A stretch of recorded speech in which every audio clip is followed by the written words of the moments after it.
नवाज शरीफ को तंग करने वाला आइसक्रीम बेचने लगा, वीडियो वायरल हो गई। लंदन के एवनफील्ड के बाहर एहतजाज करने वाला आइसक्रीम बॉय बन गया।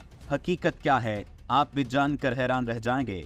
मुसलसल एहतजाज और नवाज शरीफ के लंदन में कयाम के दौरान ताकुब से मशहूर होने वाले पाकिस्तानी नौजवान शायान अली एक मरतबा फिर सोशल मीडिया सार्फिन की तवज्जो का मरकज बन गए। इस बार वजह एहतजाज नहीं बल्कि आइसक्रीम बॉय बनना है। वीडियो में देखा जा सकता है पाकिस्तान तहरीक इंसाफ का कारकुन लंदन में आइसक्रीम बेच रहा है। वीडियो में कहा जा रहा है लंदन से नवाज शरीफ की पाकिस्तान वापसी के बाद शायान ने आइसक्रीम फरोख्त करने की मुलाजमत शुरू कर दी है।